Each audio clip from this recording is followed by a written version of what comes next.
일단 트렁크 열어보고 바로 아 이거밖에 없다. 그래서 4부분만 접어서 거기다가 그냥 대충 던져놓고 다니고 있습니다. 이렇게 대충 한 다음에 아, 두 개를 들고 그냥 대충 이렇게 두 개 대충 던져놓고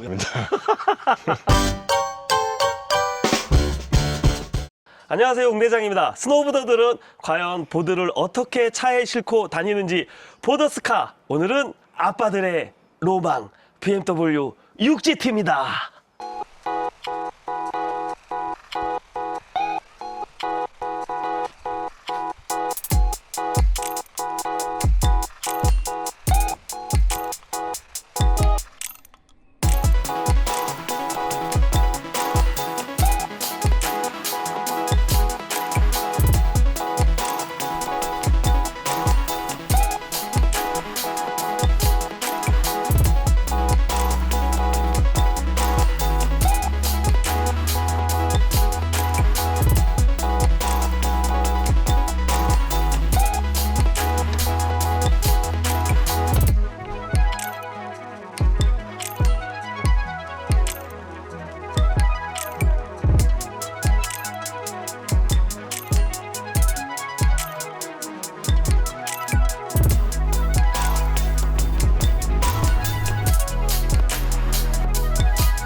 자기소개 부탁드립니다. 네, 안녕하세요. 저는 부천에 사는 6GT 오너고요. 웅 대장님이랑 10년 이상, 제가 보드를 처음 탈 때부터 지금까지 같이 타고 있는 보더입니다. 10년도 훨씬 더 된 것 같아요. 네, 한 15년. 한 15년 된 것 같다, 네. 그죠? 제가 어버 키운 놈입니다. 근데 언제 이렇게 커서, 또 이 훌륭한 차를 이렇게 갖고 보드를 타러 다니더라고요. 그래서 오늘 BMW 6GT 리뷰 한번 해보도록 하겠습니다. 자, 차량 소개 부탁드립니다. 네, 이 차는 BMW 6GT 630i M 스포츠 패키지입니다. 엔진이 이 BMW들이 요거 내가 해가지고 이렇게 된 거구나. 네. 내가 이제 이러면서 말하면 안 되겠네. Turn clockwise to increase the volume. This gesture can be individually assigned. Gesture is recognized. BMW가 30이 530도 그렇고 330도 그렇고 4기통으로 다 바꿨어요. 유일하게 6GT만 6기통을 넣어줬다. 엔진에 대해서는 어떻게 생각하세요? 제가 알기로는 국내 판매 6GT만 아마 6기통으로 넣어준 걸로 알고 있고 아마 해외에 파는 6GT는 4기통이라고 하더라고요. 6GT가 한국에서 좀 인기가 많았던 걸로 제가 알고 있어요. 왜냐하면 조금 포지셔닝이 사실상 애매하잖아. SUV도 아니고 세단도 아니고 이게 크로스오버인데 유럽 사람들은 어차피 외건을 좀 더 선호해. 3 투어링이라든지 5 투어링이라든지. 그래서 이 차는 진도 많이 실리는데 뒤에가 샥 스포트백으로 멋있어서 한국에서 좀 인기가 많았어서 BMW 코리아의 의견을 반영했을 수도 있겠다. 한국만 6기통을 넣어줬다는 거. 네. BMW의 6기통은 V6가 아니고 직렬 6기통으로 또 유명하잖아요. 그래서 뭐 질감이 부드럽다 뭐 이런 얘기들이 있는데 그래서 어떤 거 같아요? 차 사기 전에 시승을 해봤는데 네. 확실히 뭐 ZF 8단도 있고 해서 변속 느낌이 아예 없고 기존에 타던 차랑은 너무 차이가 많이 나서 와이프랑 같이 앉자마자 사실 결정이 됐습니다. 네. 기존에 타던 차가 어떤 거였는지. C클래스 디젤로 탔었고요. 220D C220D 아방가르드. 일단 디젤과 개솔리니까 사실상 많이 다른 방식이니까 비교는 그렇지만 네. 그걸 타다가 직렬 6기통 BMW를 탔을 때 어떤 차이점이? 일단 진짜 변속이 저는 그 벤츠 살 때도 약간 꿀렁꿀렁거려서 그거는 미션이 뭐가 들어가나요?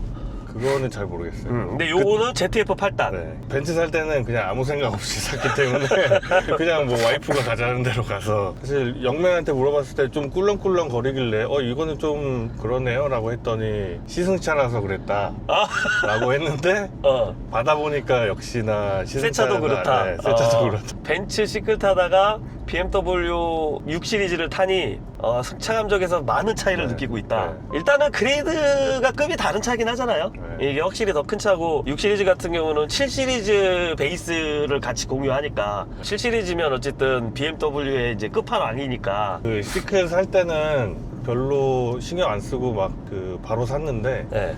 이번에는 많이 알아보고 좀 신중하게. 네. 뭐 라이프 스타일이랑 좀 안 맞는 것도 있고 아, 그래가지고. 그런 네. 것까지 디테일한 설정을 못했구나. 네. 정말 아무 생각 없이 탔네 그때는. 네.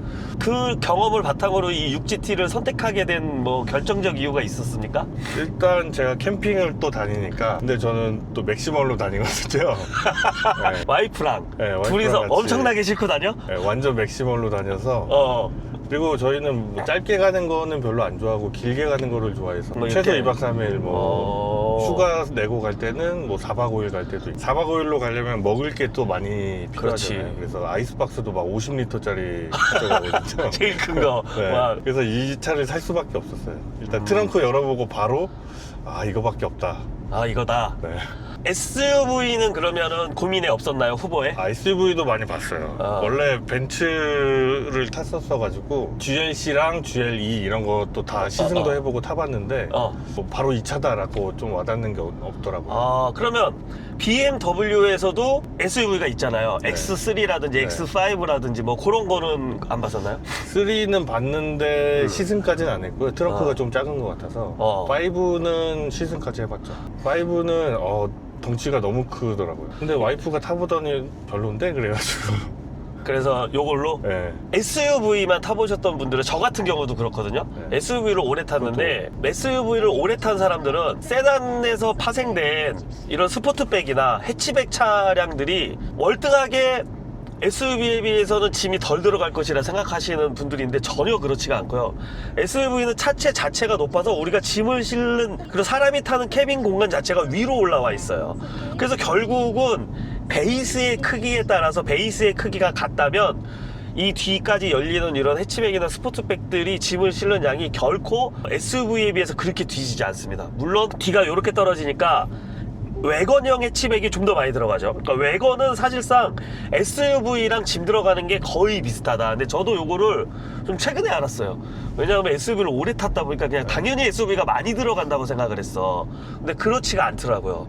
그러면 이제 캠핑을 다니고 보드를 타러 다니니까 짐을 많이 싣고 다니니까 요걸 선택한 게 아주 결정적 이유였다. 네, 네. 근데 아까 승차감 얘기도 많이 했잖아. 네. 뭐가 먼저였어? 일단 짐이 먼저고 짐이 일단 1순위였고 SUV는 시승했을 때 별로여가지고 승차감이 별로여서 X5나 이런 건 제외. 네. 이거는 세단에서 파생된 거니까 낮게 네. 깔려서 가는데 높아지니까 뭐 롤이라든지 이런 부분에서 롤이 좀 있더라고요. 있지 높은 네. 차들은 확실히. G80도 봤는데 네. GV80이 아니고 G80. G80. G80은 막혀 있지 않나요? 네, 막혀 그냥 있어요. 세단이잖아. 막혀 3박스 있어요. 세단. 짐 많이 들어갈 수가 없잖아. 그것도 그렇고 의자도 안 접힌다 그래서 바로 그렇지. 네. 이 차는 신차 사셨나요? 중고 사셨나요? 이거는 신차 샀습니다. 원래 출고 가격이랑 실제로 BMW도 할인 유명하니까 할인 받고 구매하신 가격은 어떻게 되죠? 제가 예약할 때랑 계속 올라가더라고요. 그때 예약할 때는 한 9,500에 예약한 것 같은데 그때는 뭐 반도체 쇼티지 때문에 막 서라운드 뷰도 안 들어간다고 했었고 계약할 때는 반도체 네. 이슈로 네. 어떤 차에는 이 옵션만 들어가고 어떤 차에는 이 네. 옵션 이렇게 패키지를 만들어 놨잖아. 네. 다 넣을 수가 없으니까. 그리고 뭐 예약도 막 1년 걸린다. 그때는 사실 살 생각은 없었고 일단 계약만 걸어놓자. 네, 계약만 걸어놓고 기다리고 있었는데 갑자기 이제 물량이 빠지면서 6월쯤에 인도 받으려고 했는데 2월쯤에 인도를 받았어요. 그러면 한 4개월이 빨라진 네. 거네. 근데 이제 그때 옵션이 그 쇼티지가 풀리면서 완전 풀옵션으로 다 들어와가지고 그래서 그럼 이 차는 네. 풀옵션으로 넣으신 네, 건가요? 네. 그래서 가격이 최종 가격은 차량 가격이 9,800인가 1억 300인가 했던 것 같아요. 다 들어갔으면 아마 1억 네. 300이 맞을 거예요. 제가 네. 알기로 6 시리즈 프로를 넣으면 1억이 살짝 넘는 걸로 네. 알고 있어요. 실제 이제 할인을 받아서 구매는 8,500 정도. 8,500. 꽤 많이 받았네요. 캐피탈 그쪽 거 있잖아요. 그 벤츠, BMW 어. 그걸 하면 또 더 해줘가지고. 그 캐피탈을 네. BMW 캐피탈을 이용하면 추가 할인이 있어서 그거 하면서 샀다. 네. 근데 할인 진짜 잘 받았다. 구매 시점이 어떻게 되죠? 지금 한 2년 반 됐으니까 2년 반 정도. 23년 2월. 그러면 총 주행 거리가 현재 지금 거의 5만 다 돼갑니다. 많이 타게 된 뭐 이유가 있어요? 뭐 겨울에는 순식간에 10,000km는 그냥 늘어나니까. 매주 보드를 타러 강원도로 네. 오니까 네. 캠핑도 어쨌든 나가려면 적어도 서울은 벗어나야 될 거 아니야. 그래서 지금 2년 반 지났는데 5만 정도 타고 있다. 지금까지 그러면 6GT 이전에 타던 차들은 어떤 것들이 있었나요? 벤츠 시클 벤츠 시클? 탔었고 그 전에는 소울 아반떼 이렇게 탔었어요. 기아 소울, 현대 아반떼. 네. 제가 알기로 그 현대 아반떼는 전손이 난 걸로 네. 알고 있는데 네. 버스에 받치지 않았었나요? 네, 버스가 와. 그냥 들이받더라고요. 근데 몸 안 다친 게 참 여러분 아반떼 튼튼합니다. 이게 620D가 있고 630i가 있고 네. 640i가 있어. 630i를 선택한 이유가 있을까요? 일단 그 시클도 디젤이어서 연비가 엄청 좋았거든요. 그렇지. 네, 이 연비- 독일 네. 4기통 디젤들이 연비가 기가 네. 막혀. 예전에 그 시즌방 보러 왔다가 집에 갈 때 내리막이잖아요. 그렇지. 강원도에서 이제 네. 서울로 가면 전반적으로 내리막을 계속 네. 가는 거지. 그때 약간 연비 운전하니까 25km까지도 나오더라고요. 맞아. 네. 독일 4기통이 네. 고속도로에서 25km도 나와. 그래서 평상시에도 그냥 평균적으로 한 18km에서 20km 정도 나왔어가지고 이제 6GT도 차가 크니까 이제 디젤로 예약을 했었죠. 일단은 디젤의 연비의 뽕맛을 봤기 때문에 6GT도 디젤로 가자. 네. 그래서 그걸로 예약을 했는데 네. 최종적으로는 요걸 하게 됐잖아. 그게 제가 시승을 했는데 디젤 시승도 하고 이제 네. 가솔린도 한번 시승해보자 해서 해봤는데 630 차는 없었고요. 같은 엔진이 들어간 7 시리즈를 탔는데 저는 승차감은 당연히 좋을 거라 생각해서 그렇지. 그거를 최대한 배제하고 이제 엔진 느낌만 보자. 가속 느낌만 보자 뭐 어. 이런 것만 했는데 확실히 그냥 디젤이랑 차이가 나더라고요. 그리고 30이랑 40을 비교했을 때는 이제 매핑을 다르게 해놨잖아. 네, 같은 엔진인데 뭐 출력만 다르게 세팅을 해놓은 해놓은 건데 굳이 저 가격에 30도 충분했다. 네. 그러면 지금 이 630i의 출력은 마력은 어떻게 되나요? 제가 알기로 대충 한 274마력? 그 정도? 하는 걸로 뭐 이 차의 덩치를 봐도 네, 충분하지 네. 뭐. 미친 듯이 똥침 놓고 다니는 거 아니면 뭐. 트림이 또 이게 그럼 혹시 뭐 여러 가지가 있어? 지금 M 스포츠 패키지랑 그렇지. 뭐 럭셔리? 네, 럭셔리 그래서 M 스포츠팩을 선택한 이유는 브레이크 파란색 브레이크 파란색이 마음에 들었다. 네. 약간 포인트를 주는 게 있어서 그렇지. 우리 네. 또 이 BMW M의 파란색 브레이크는 우리 남자들의 심장을 울리지. 네. 그럼 630i인데 BMW 차가 후륜이 있고 엑스드라이브가 있잖아요. 네. 이 차는 어떤 걸 선택해요? 당연히 저는 겨울에 많이 다니니까 엑스드라이브로 엑스드라이브? 네. 그러면 이 전에도 4륜 구동 차를 타본 적이 있어요? 없습니다. 그럼 벤츠도 아니었었고. 벤츠는 후륜 그러면 엑스드라이브를 이용해서 지금 겨울에 강원도를 많이 다녀봤잖아요. 네. 직접 사용해 보니까 어때? 벤츠 탈 때는 약간 뒤에 돌거나 미끄러지는 경우 많았거든요. 윈터를 끼는데도 그런 상황이 많았어요. 후륜의 윈터였는데. 네. 근데 지금은 아예 하나도 없고 지금은 엑스드라이브 4륜의 네. 윈터 겨울에는 네. 작년에 눈 많이 왔을 때 용평을 간 적이 있는데 눈 많이 왔죠? 네. 다른 차들 뭐 20-30km로 다닐 때 저는 50km로 막 다녔거든요. 가도 안정적이었다. 네. 겨울에 또 윈터 낀다 그랬잖아. 네. 뒤에 타이어가 어마어마하던데. 네. 몇 짜리였지? 275. 275. 와. 그거 윈터 끼려면 비싸겠다. 네, 비싸요. 자, 그럼 평소에 주행 스타일은 어떻게 되시나요? 저는 항상 컴포트로 놓고 타거나 뭐 아침에 출근할 때 차가 없어서 제가 좀 밟는 스타일이고요. 아침에는 네. 일찍 나가는구나. 네. 그리고 고속도로에서도 뭐 최소 120 정도. 컴포터로 주로 운영은 하는데 좀 밟는 스타일이긴 하다. 네. 그렇게 다녔을 때 평균 연비가 지금까지 어떻게 탔어요? 평소에는 이제 출퇴근만 할 때는 한 10km 정도 나오는 것 같고요. 그러니까 고속도로 연비가 한 16 정도 나오는 것 같고. 차이가 네, 크네. 꽤 나요. 그럼 평균 한 12 정도 보면 되나? 볼까? 네. 그래도 생각보다 덩치에 비해서는 괜찮다. 일반유 주유하나요? 고급유 넣나요? 제가 지금 다니는 주차장이 지금 공사 중이라서 원래는 고급유를 넣었는데 다니던 주차장이 아니고 다니던 자세전 주유소가 주유소겠지. 네. 주유소가 지금 공사 중이어서 거기가 좀 싸거든요. 요새는 일반유를 그냥 넣고 있어요. 고급유로 주로 계속 넣다가 최근 들어서는 일반유를 넣었는데 네. 혹시 차이점이 느껴져요? 별로 안 느껴져요. 그러니까 나도 그거 되게 궁금하거든? 잘 안 느껴지는 것 같아요. 큰 차이 없는 것 같다. 근데 사실 우리가 이 컨텐츠를 하는 이유가 보드를 어떻게 싣고 다니는지 뭐 얼마나 실리는지 이제 그런 거 얘기를 했어야 되는데 너무 차 얘기만 했는데 그러면 이제 중요한 질문을 해볼게요. 그 캠핑 얘기는 아까 해주셨고 네. 이제 보드를 주로 어떻게 싣고 다니는지. 보통 와이프랑 둘이 다니니까 네. 그냥 뒤쪽에 6대4 폴딩이 되거든요. 그래서 4부분만 접어서 4부분을 접어서 거기다가 그냥 대충 던져놓고 다니고 있습니다. 대충 던져도 될 정도로 넓으니까 네. 어마어마하게 넓으니까 보드하고 뭐 부추 뭐 이런 것들은 그냥 막 대충 던져도 네. 하긴 캠핑짐에 비하면 진짜 오히려 겨울이 더 가볍다고 생각하겠다. 네. 그러면 이 차에 최대로 사람이랑 보드를 혹시 더 많이 실어본 적 있나요? 아, 네, 있죠. 4명까지 탄 적이 있고요. 4명이 타고. 장비도 4개 충분히 여유롭게 들어갑니다. 뒤에 6대 4니까 네. 4를 접어서 그곳에 4개가 여유 있게 네. 들어가요? 와. 그리고 사람은 이렇게 타고 6에 2명 타고. 네. 야. 내가 계속 이거. 평소에 보드 어떻게 실는지 한번 보여주시죠. 보드는 보통 제가 와이프 것까지 같이 이렇게 들고 있어가지고. 아, 2개를? 네. 어. 이렇게 대충 한 다음에. 아, 2개를 들고 발로 터치해서 열고. 네. 어. 한쪽으로 옮겨서 이렇게. 아, 이것도 좋다. 그러니까 트렁크도 손 안 대고 열 수 있고 저것도 자동으로 뒤집을 수가 네, 있네. 네. 오. 그래서 그 다음에 그냥 대충 이렇게 2개 아, 대충 던져놓고 던져놓고. 야, 네, 진짜 엄청 길다. 올라갑니다. 이렇게 하면은 보드 2개, 사람 2명은 여유롭고 3개도 네. 여유롭다. 뭐 4명 탈 때는 이렇게 세워서 네. 뭐 3개 놓고 위에 하나 얹거나 뭐 그런 식으로 해가지고. 아, 이쪽에 2명 타고. 네. 근데 이 차가 뒷자리에도 이 리클라이닝이 되더라고요. 네. 아, 이게 저 웬만한 고급차 아니면 없는 기능인데. 그리고 뒷자리에, 그러니까 이 B필러의 뒷자리에도 에어벤트가 있어. 이 에어컨 구멍이 있어. 네.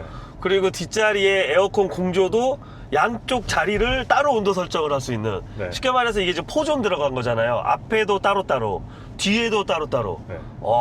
그거 말고도 이 차에서 마음에 들거나 자랑하고 싶은 옵션이 있나요? 아까 그 6대4 폴딩 할 때 그거 자동으로 되는 것도 아, 좋고요. 폴딩이 자동으로 된다? 네. 근데 세우는 건 수동으로 해야 됩니다. 아, 세우는 것도 네. 그치, 세우려면 또 모터가 들어가니까. 네. 그거는 막 레인지 로버 이 정도 돼야 있을래나? 네.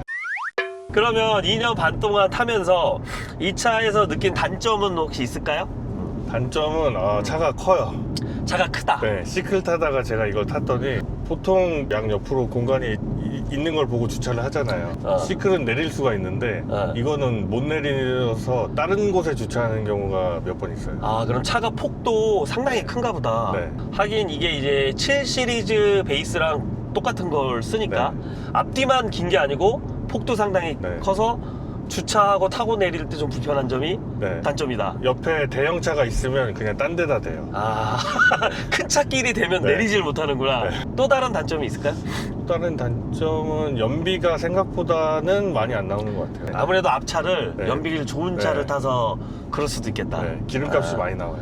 그래서 아까 뭐 평균 12, 13이면 저는 덩치에 비해서는 괜찮다고 근데 생각을 하는데 지금 제가 연비 뭐 20km, 25km의 디젤을 타다가 디젤은 또 쌌잖아요. 상대적으로 느끼는 네. 거구나. 게다가 고급유에 그렇지. 10km짜리 연비를 타니까. 지금까지 2년 반 타면서 느낀 이 차의 장점들은 뭐가 있을까요? 장점은 일단 이게 재원상으로 보면 뒤에 의자를 접었을 때 공간이 X5 다음으로 가장 커서 아마 X5은 위가 그나마 그래도 이제 내려오질 않으니까 네. 그렇지 면적은 거의 비슷할 거야. 네. 리터로 표시를 하잖아요. 아, 그치. 몇 리터인지. 그게 이제 가장 승용차 이런 타입들 중에서는 가장 컸고. 네, 가장 커서 그게 가장 장점이고 일단 차가 너무 편한 것 같아요. 뒤에 앉는 사람들이 항상 잠을 자고 맞아. 그래서 이 차를 아빠들의 드림카, 아빠들의 네. 로망이라는 별명이 있잖아. 뒤에 아이들을 태우면 엄청 잘 잔대, 네. 진짜로. 그러니까 가족들끼리 모임을 하면 조카가 항상 이 차를 타거든요. 좋은 차 탄다고. 나 아빠 차 안 타고 삼촌 차 탈래. 네. 근데 항상 자요. 좋은 차 탄다 그래놓고 못 느끼고 자는구나. 네. 너무 안락하니까. 네. 근데 저도 이 친구 차를 타고 이제 보드를 타러 간 적이 많이 있어요. 근데 그러니까 예를 들어서 이제 저희 집이 웰팍이니까 우리가 뭐 휘팍이나 용평 갈 때 부츠를 신고 그냥 가거든요. 보드복을 입고. 근데 보드복을 입고 부츠를 신어도 뒷자리에 타고 내릴 때 하나도 불편함이 없고 뭐 발이 부츠가 의자에 걸린다거나 막 그런 게 전혀 없었어요. 진짜 편하기는 해, 이 차가. 4명 타고 4명 짐 실는 것도 당연히 가능 가능한데 3명 보드는 진짜 안락하겠다. 네. 그지? 그래도 뒤에 둘 타면 조금 편하진 않았을 거 아니야. 네. 그러니까 3명의 3은 완벽하다. 네. 우리가 보더들이 쓰기에는. 그리고 일반적으로 가족들이 쓰기에는 뒤에 타면 잔다. 차가 크다 보니까 이 어라운드 뷰가 들어가 있거든요. 그게 없으면 주차가 안 되겠더라고요. 그냥 뭐 없어도 그냥 보면서 하면 되겠다 생각했는데 불가능? 지금은 이제 없으면 못 쓸 것 같아요. 다른 차는 또 무조건 있는 걸로 써야 될 것 같아요. 그래, 그 차량 옵션은 다운그레이드가 안 된다 그러잖아. 그래서 뭐 한번 좋은 걸 써보면 저는 뭐 그렇게 중요한가 싶었는데 큰일 날 뻔했네. 네, 써보니까 엄청 중요하다. 또 이 차가 스타일이 멋있잖아요. 외형적으로는 뒤쪽이 또 이렇게 스포트백으로 떨어져요. 그리고 프레임리스 도어야. 우리가 또 프레임리스 도어에서 오는 감성이 좀 있잖아. 네. 어때요? 써보니까? 이 창문 열고 다니거나 뭐 창문 열고 문을 열었을 때 약간 스포츠카 느낌의 약간 그런 게 있죠. 문을 네. 딱 열었는데 유리만 딱 있는 네. 거. 그 다음에 창문을 내리고 문을 열면 그냥 밑에 문만 열리는 네. 거. 그게 스포츠카 같은 느낌이 네. 있잖아. 프레임리스 차를 안 타본 사람들은 평소에 그 유리 프레임 쪽으로 문을 닫는단 말이야. 근데 이제 이런 프레임리스 차를 남의 차를 탔다가 유리로 미는 경우가 많아. 많죠. 어때? 옛날에 나도 프레임리스 차 탈 때 누가 내 차 차서 유리로 닫으면 마음 아팠거든? 어때 그 부분은? 그거는 저는 크게 신경을 안 그건 쓰이는데 크게 신경 안 쓰고. 네, 이게 소프트 클로징 도어가 있는데 그렇지. 사람들이 문을 꽝꽝 닫을 때가 꽉꽉, 오히려 그때는 오히려 마음이 네. 아프다. 네. 아니, 그 살짝 나도 알아서 다치는데, 네. 쿵쿵 닫으니까. 유리로 미는 건 난 참을 수 네, 있다. 그거는 상관없는데. 그건 괜찮은데, 고스트 클로즈가 있는데 쿵쿵 닫을 때. 자, 그 설명을 해주면 사람들이 그런 게 있어? 하는 사람들도 꽤 많더라고요. 아예 그 옵션을 네. 모르는 사람도 있을 수 있지. 네. 한 달 유지비가 대략적으로 어느 정도 들어가는 것 같아요? 일단 자동차세가 생각보다 많이 나오더라고요. 한 70만 원 정도 나오고 보험은 제가 계속 무사고라서 그렇게 많이 나오진 않고요. 아반떼 전손 이후로. 네. 한 65만 원, 70만 원 정도. 네. 보험료가 진짜 저렴하다 생각보다. 네. 할인을 나머지, 많이 받는구나. 네. 아직까지는 다 보증 기간 내라서 다른 관리비는 수리비는 네. 안 들어가고. 네. 유류비는 뭐 시즌 때는 매주 스키장을 가니까 매주 만땅을 넣어야 되고요. 그래서 한 40만 원 정도 나오는 것 같고 평소에는 2주에 한 번 주유해서 한 20만 원. 그러면 생각보다는 네. 뭐 신차를 사서 수리적인 측면에서 아무래도 스트레스가 없으니 생각보다 지금 관리 유지비는 많이 들어가고 있지는 않는 상황이네. 요거 벤츠 시클 타다가 요걸로 바꿨잖아요. 네. 뭐 벤츠와 BMW의 서비스의 뭐 차이라던가 그런 거 혹시 느끼는 거 있나요? 뭐 센터를 좀 방문을 자주 하는 편이에요? 1년에 한 번씩 이제 정기점검 정기점검만. 그러니까 거의 안 가는 편이네. 네, 거의 안 가는데 서비스는 둘 다 좋은 것 같아요. 벤츠나 BMW나 둘 다 새 차를 사서 타다 보니 딱 특별히 고장 난 적은 없다. 하나 문 고장 난 적 있어요. 투클로징이 한 번 고장 나가지고 근데 제가 보증기간 만료 끝나기 직전에 고장이 났어요. 그 센터 가서 맡겼잖아요. 근데 갖다 주는 거랑 뭐 이런 거 다 알아서 해주더라고요. 탁송해주고. 네. 그래서 서비스도 네. 느껴봤는데 괜찮았다. 네. 근데 소프트 클로즈가 한번 고장나 보니까 네. 사람들이 쿵쿵 닫으면 마음이 아프다. 네. 2년 반 동안 유지한 6GT에게 점수를 매긴다면 100점 만점에 몇 점? 저는 한 90점은 줄 것 같아요. 와, 만족도가 되게 네. 높다는 얘기네. 네. 워낙 제 라이프 스타일에 맞는 차를 산 거기 때문에 와이프와 둘이 캠핑, 근데 맥시멀 캠핑, 네. 그 다음에 스노우보드를 타고 다니기에 너무 잘 맞는다. 네. 만족도 90점. 네. 자, 그러면 마지막으로 이 차의 총평을 한번 부탁드리겠습니다. 네, 이 차는 저처럼 뭐 주말에 여행을 다니거나 이럴 때 짐을 많이 넣어야 되는 경우, 그 다음에 특히나 가족들이랑 뭐 여행 갈 때 짐이 많이 필요하잖아요. 뭐 애기들이 자녀가 있거나 그러시면 그럴 때 정말 쓰기 좋은 차인 것 같고.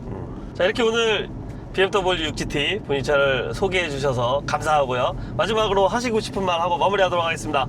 네, 웅곤이 형이랑 일단 올해 보드를 타면서 네. 유튜브 하는 것도 보고 뭐 옆에서 제가 출연한 적은 없지만 옆에서 많이 응원을 하고 있었거든요. 근데 처음으로 출연하게 돼서 약간 민망하고요.